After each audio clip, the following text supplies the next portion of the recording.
ଦ୍ୱିତୀୟୋଧ୍ୟାୟ ମୁନିଙ୍କ ପ୍ରଶ୍ନ କର୍ଣ୍ଣେ ଶୁଣି ହରଷେ ମନେ ମନେ ଗୁଣି ଜୀବର ହିତେ କୃତ୍ୟ କୃତ୍ୟ ହସି କହନ୍ତି ମୁନିସୁତ। ଶ୍ରୀଶ୍ରୁତ ଉବାଚ ଯେ ସୁକ ହେମନ୍ତ ଗମନ କରିଣ ଦେହ କଲେ ଶୂନ୍ୟ ପୁତ୍ରର ସ୍ନେହ ମନେ ଧରି ବ୍ୟାସ ଡାକନ୍ତି ଉଚ୍ଚ କରି ପିତାର ସ୍ନେହ ଭଗ୍ନ ଅର୍ଥେ ଉତ୍ତର ଦେଲେ ବୃକ୍ଷ ରୂପେ ତାହାଙ୍କୁ ମୋର ନମସ୍କାର ଯେ ହୃଦେ ସର୍ବ ପ୍ରାଣୀଙ୍କର ଜୀବର ପରିତ୍ରାଣ ଅର୍ଥେ କରୁଣା ବହି ଯେଉଚିତେ ଅଖିଳ ବେଦର ସାଗର ଯେ ଅନୁଭବ ଆପଣାର କହିଲେ ପୁରାଣର ସାର ତାହାଙ୍କୁ ମୋର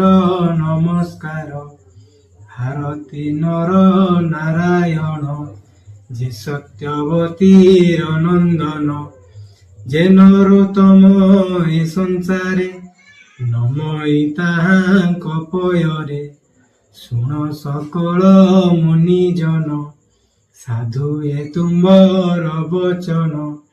ପରମ ମଙ୍ଗଳ ଏ ବାଣୀ ଜୀବନୀ ସ୍ତରେ ଏହା ଶୁଣି ପରମ ଧର୍ମ ଏ ଜଗତେ କୃଷ୍ଣ ଭଜନ ଯେତେ ମତେ ଫଳର ଆଶା ଜହିଁ ନାହିଁ ବିଘ୍ନ ପଶିବ ବା କାହିଁ। ବାସୁଦେବଙ୍କ ଠାରେ ଯେବେ ଭକ୍ତି ଉଦୟ ହୁଏ ତେବେ ଜ୍ଞାନ ବୈରାଗେ ଜାତ ହୁଏ ସୂକ୍ଷ୍ମ ତର୍କୀ ନାଶ ଯାଏ ଭକ୍ତି କଲେ ଯେ ଜ୍ଞାନ ହୁଏ ଜୀବନ ପଡ଼େ ମାୟା ମୋହ ବିଷ୍ଣୁ ଚରିତ ଶୁଣି ଯେବେ ଭକ୍ତି ନ ଜନ୍ମେ ମୃଢ଼ ଭାବେ କେବଳ ଶ୍ରମ ତାହାଙ୍କର କାହୁଁ ତରିବେ ତମ ଘୋର କାହୁଁ ତରିବେ ତମ ଘୋର କେବଳ ସମ ତାହାଙ୍କର ଅର୍ଥେ ନ ପାଇ କାମ ମୁଖ୍ୟ ସେ ପ୍ରାଣୀ ଅଧମ ପ୍ରତ୍ୟକ୍ଷ ଇନ୍ଦ୍ରିୟ ଅର୍ଥ ପ୍ରିୟ ଯେତେ ଲୋଭେ ଭ୍ରମ କାମ ଅର୍ଥେ ଯାବତ ଜୀବନ ଧରଇ କାମ ଲୋଭରେ ସୁଖ ନାହିଁ ଜୀବର ତତ୍ତ୍ୱ ଜାଣିବାରେ କେ ଜ୍ଞାନୀ ଅଛି ଏ ସଂସାରେ ତତ୍ତ୍ୱ ବିଚାର ଜ୍ଞାନ ଯେତେ ଜ୍ଞାନୀ କହନ୍ତି ଏ ଜଗତେ କେହୁ କହନ୍ତି ବ୍ରହ୍ମ ତତ୍ତ୍ୱ କେହୁ ବା କହେ ପରମାର୍ଥ କେହୁ କହନ୍ତି ଭଗବାନ ନିର୍ମଳ ପରମ ଯେ ଜ୍ଞାନ ଏଭାବେ ପ୍ରୀତି ଯେ କରନ୍ତି ଜ୍ଞାନ ବୈରାଗେ ଆଚରନ୍ତି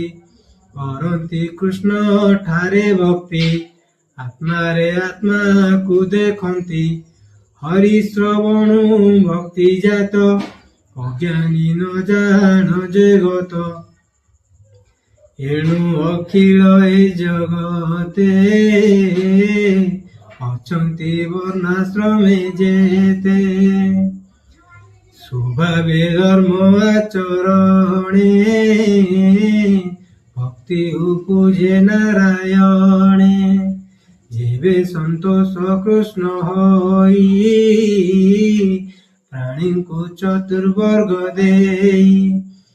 ଘେନି ହୋଇ ଏକ ମନ ଭାବେ ତୋଷିବେ ଭଗବାନ ବିଷ୍ଣୁର ଗୁଣ କର୍ମ ଯେତେ ନିତ୍ୟ ଶୁଣିବ କର୍ଣ୍ଣପତେ ନିର୍ମଳ କରି ସ୍ଥିର ମନ ନିରତେ କରିବ କୀର୍ତ୍ତନ ଧ୍ୟାନେ ଚିନ୍ତିବ କୃଷ୍ଣ ରୂପେ ପୂଜା କରିବ ସୂକ୍ଷ୍ମ କଳ୍ପେ ଏଭାବେ ଭକ୍ତି ଯୋଗ ବଢ଼େ କର୍ମ ବନ୍ଧନ ଗ୍ରନ୍ଥି ଛିଡ଼େ ଏଣୁ ଜଗତେ ଜ୍ଞାନୀ ଯେତେ କୃଷ୍ଣ ନ ଭଜିବେ କେମନ୍ତେ କୃଷ୍ଣ ଶ୍ରବଣେ ଭକ୍ତି ଯାର ସେ ପ୍ରାଣୀ ଭବ ମଧ୍ୟେ ସାର ହରି ଚରଣେ ଯାର ଶ୍ରଦ୍ଧା ତାଙ୍କୁ ନ ଲାଗେ ଭବ ବାଧା, ସେ ପୁଣ୍ୟ ସାଧୁ ସଙ୍ଗ ମିଳେ, ପୁଣ୍ୟ ତୀର୍ଥକୁ ଆଶା କଲେ, ତେବେ ସେ ହରି ରସେ ରସେ, ଭକ୍ତଙ୍କ ସଙ୍ଗେ ଯେବେ ମିଶେ,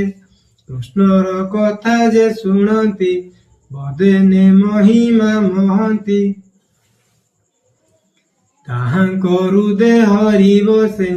ସର୍ବ ଅଶୁଭ ଫଳ ଧ୍ୱଂସେ, ସେ ପୁଣ୍ୟ ଶ୍ରବଣ କୀର୍ତ୍ତନ, ବେଦେ କହନ୍ତି ମୁନିଜନ, ସାଧୁ ଜନଙ୍କ ମିତ୍ର ହରି, ଏଣୁ ଭକତକୁ ଆଦରି, ହେଳେ ତାରଇ ଭବ ସିନ୍ଧୁ, ଯେଣୁ ଭକତ ଜନ ବନ୍ଧୁ, ଭକ୍ତ ଜନଙ୍କ ସେବା ବଳେ, ଦେହ ନହନ୍ତି ଅମଙ୍ଗଳେ, ତେବେ ସେ ଗୋବିନ୍ଦ ବିଷୟ, ଭକ୍ତି ଉପୁଜେ ନର ଦେହେ, ସ୍ୱଭାବେ ରଜ ତୁମ ଦଇ, କମାଦି ଯେତେ ରିପୁ ଥାଇ,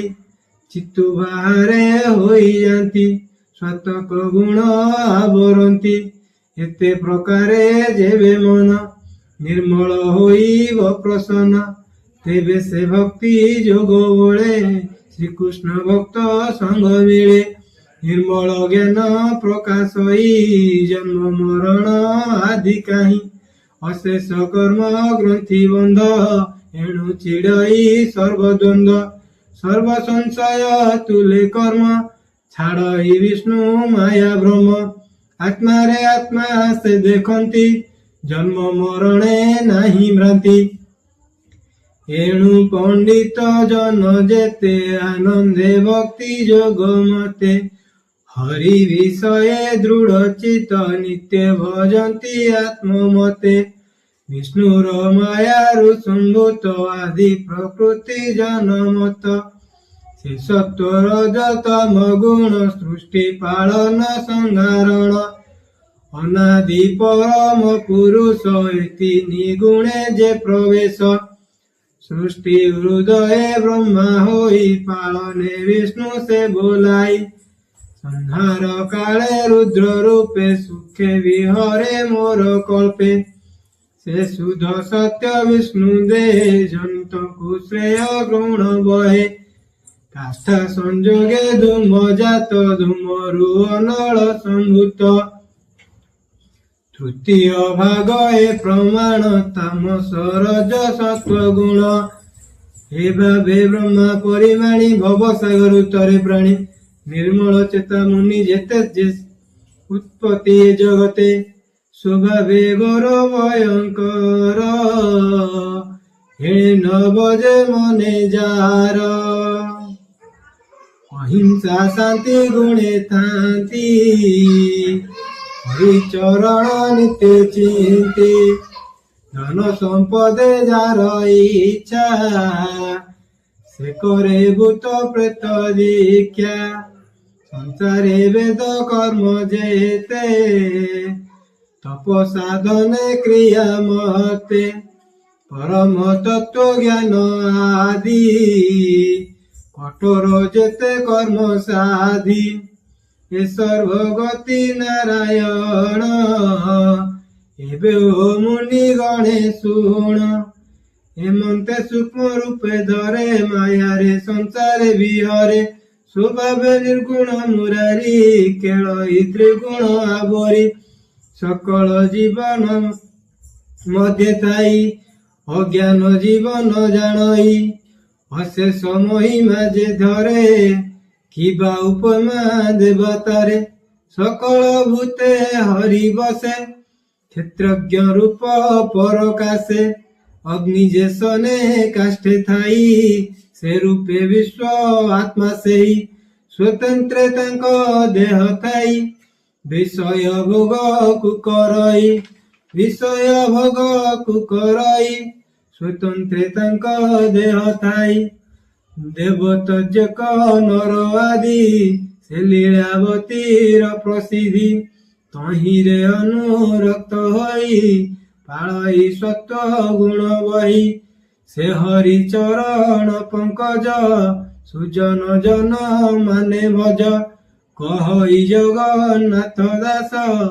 ଗୀତ ପ୍ରବନ୍ଧେ କୃଷ୍ଣ ରଥ ଗୀତ ପ୍ରବନ୍ଧେ କୃଷ୍ଣ ରସ କହଇ ଜଗନ୍ନାଥ ଦାସ। ଇତି ଶ୍ରୀମଦ୍ ଭାଗବତେ ମହାପୁରାଣେ ପାରମାଂସଂ ସଂହିତାୟଂ ବୈଶାଖ୍ୟଂ ପ୍ରଥମ ସ୍କନ୍ଧେ ନମିଷାୟଂ ପାଖ୍ୟାନଂ ଶ୍ରୀ ଭାଗବତ ଭାବ ବର୍ଣ୍ଣନଂ ନାମ ଦ୍ୱିତୀୟୋଧ୍ୟାୟ।